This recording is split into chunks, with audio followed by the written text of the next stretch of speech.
baru disahkan beberapa hari yang lalu. Tentang Dan untuk revisi ini kami meminta untuk direvisi keseluruhan. Karena secara sederhana saya lihat ini pasal-pasal yang bermasalah ini memberi kesewenang-wenangan keleluasan untuk aparat penegak hukum. Karena nantinya ini tuh koordinasinya langsung dengan Polri. Sedangkan sekarang ini kan institusi kepolisian itu sedang tidak baik-baik saja menurut saya, karena kan tidak mungkin kalau baik-baik saja ada informasi Polri. Hanya mungkin itu salah satunya. tuntutan KUHP apa aja sih? Di antaranya bisa dibacakan ya?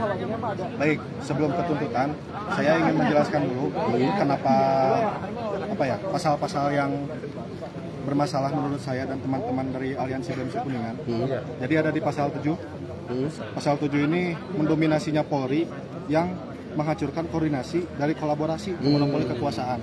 Gitu. Yang pasal 16 juga ada jebakan aparat yang terinstitusionalisasi dari penegakan hukum ke rekayasa kejahatan.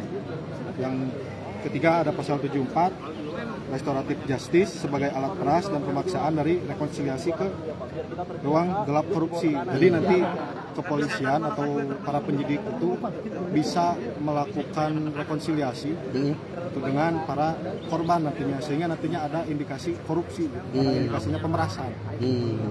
Terus ada di pasal 140.7 di sini mengatur kewenangan pemblokiran secara mendesak.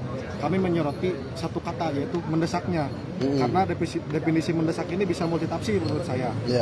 Ini bisa membuka potensi penyalahgunaan pemblokiran aset secara sepihak, gitu. Karena bisa saja nanti ketika ada korban yang tiba-tiba diblokir asetnya oleh para penyidik, mungkin oleh para aparat penegak hukum, gitu, dengan dalih mendesak, padahal tidak mendesak, gitu.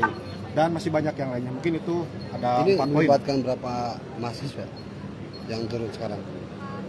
Untuk sekarang ini kami yang hadir itu mungkin nggak terlalu banyak ya, tapi kami dari Aliansi Badan Eksekutif Mahasiswa se-Kabupaten Kuningan, kami ini terdiri dari BEM Unisa, BEM Uniku, BEM Universitas Muhammadiyah Kuningan, BEM Universitas Bakti Husada Indonesia, dan juga DEMAKS Taiku. Jadi ada 5 kampus, 5 BEM yang terlibat dalam aksi hari ini. Nah, sebenarnya yang disampaikan ke DPRD apa aja tuh? Selain tadi fakta integritas apa? Nah, untuk fakta integritas atau tuntutan aksi sudah pasti. Betul. Kami mendesak revisi substansial serta penolakan terhadap pasal-pasal yang bermasalah dalam Undang-Undang KUHP. Gitu. Dan juga yang kedua itu ada menuntut pembebasan para tahanan politik, karena pasca aksi kemarin di bulan Agustus itu kan ramai, itu banyak sekitar 962 teman-teman kita yang di luar sana itu dijadikan tahanan politik tanpa kejelasan sampai sekarang. Nah, dan juga oleh karena itu yang ketiga kami menjamin keamanan dan pelindungan penuh terhadap hak berpendapat di muka umum, supaya nantinya ke depannya tidak adanya lagi penangkapan. Terus yang keempat, kenapa sekarang Undang-Undang KUHP disahkan secara cepat, gitu kan, secara terburu-buru, dan juga yang sebelumnya ada RUU TNI, tapi Undang-Undang Perampasan Aset sampai saat ini tidak disahkan juga. Makanya kami menuntut juga percepatan pengesahan Undang-Undang Perampasan Aset sebagai instrumen pemberantasan korupsi.